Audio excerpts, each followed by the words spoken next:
Surgical field create करने के लिए सबसे पहली चीज़ आपकी अपनी पीपीज है।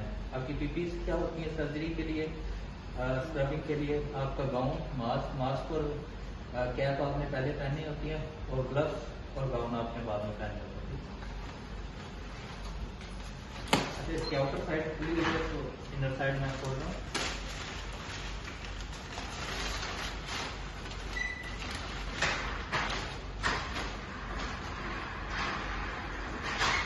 बेसिकली जो ये गाउन है हमारे डिस्पोजेबल नहीं है, कपड़े के गाउन है, इनके अंदर हैंड टॉवल्स नहीं है। अदरवाइज हैंड टॉवल जो होते हैं उसके लिए भी एक तरीका होता है, आपने हाथ साफ कैसे करना है।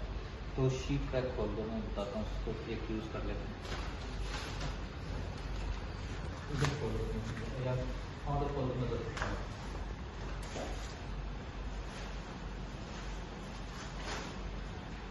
तो हम as a hand towel use करेंगे, ठीक है। तो हैंड टॉवल बेसिकली छोटा होता है, इतना बड़ा नहीं होता, तो हम इसको एज अ हैंड टॉवल कैसे यूज़ करते हैं। सपोज ये हैंड टॉवल है, ठीक है, इस साइज़ या इससे थोड़ा इसी साइज़ का होता है, इससे थोड़ा सा छोटा होता है, ठीक है। तो जब आपके हाथ गीले हैं तो आपने इसको एक साइड से पकड़ना है, एक एड से आपने यहाँ से हाथ साफ करना है, ठीक है। अच्छी तरह से आपने यहाँ से इसी साइड से हाथ साफ कर लेना है, ड्राई कर लेना है, ठीक है। और इसी को ही, इसी साइड को भी आप लेके अपनी एल्बोस तक लेके जाते हैं, लेकिन आपने ऐसे रुकना है कि आपका ये हैंड टॉवल आपके कपड़ों के साथ टच ना करे, ठीक है। उसके बाद आपने इसको बिल्कुल नीचे से पकड़ लेना है इस तरह से, और ये जो यूज एरिया ये नीचे चला जाएगा। फिर आपने यहाँ से साफ करना अपने हाथों को,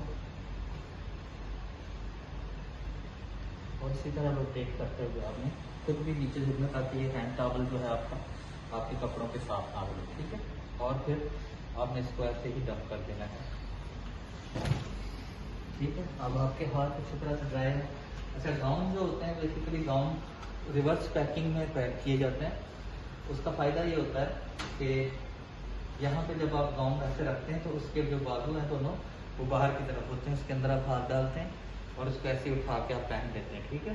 जैसे अगर आपने डिस्पोजेबल गाउन कभी देखा होगा, पहना होगा, उसमें भी ये चीज़ होती है, लेकिन यहाँ पे इसमें नहीं है, तो इसका हमें खुद से कुछ करना पड़ेगा। अच्छा, गाउन पहनने के लिए आपने ये देखना है कि आप, तो इसका बड़ा सिंपल तरीका होता है कि बाजू जो है वो आपने पहन लिए। बाजू पहनने के बाद आपने चारों तरफ अपना ध्यान रखना है कि आपके किसी जगह पे टच ना हो, ठीक है।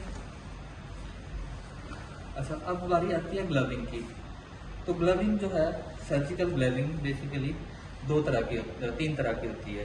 कौन बताएगा कौन कौन सी होती है? मैंने पहले ही बताया।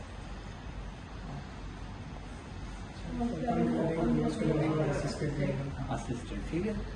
ओपन ग्लविंग होती है, क्लोज ग्लविंग होती है और असिस्टेड होती है।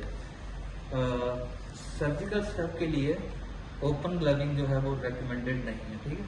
आप क्लोज ग्लविंग करें या असिस्टेड करें, ठीक है। असिस्टेड में ये होता है कि मैं अगले बंदे को ग्लविंग करवा रहा हूँ, तो वो ग्लविंग करे, वो असिस्टेड है, ठीक है। क्लोज में क्या होता है कि मैं क्लोज ग्लविंग कर रहा हूँ।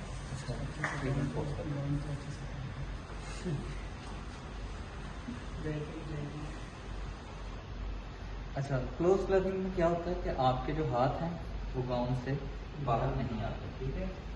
आपने इसी तरह से आपने ग्लव को यहाँ पे पकड़ना है,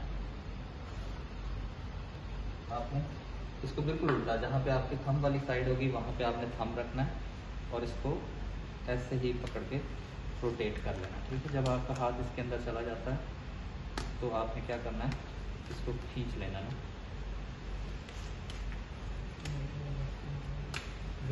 आपकी नॉन टच टेक्निक होगी जिसमें आपका हाथ जो है वो उसके साथ नहीं लगेगा, ग्लव के साथ डायरेक्ट कांटेक्ट में नहीं आएगा।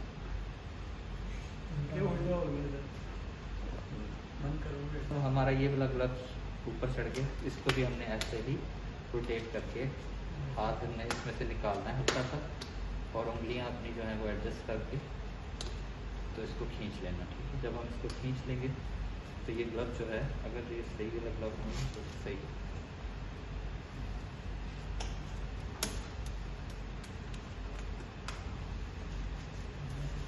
ठीक है। इसको बेसिकली हम कहते हैं क्लोज ग्लविंग मेथड।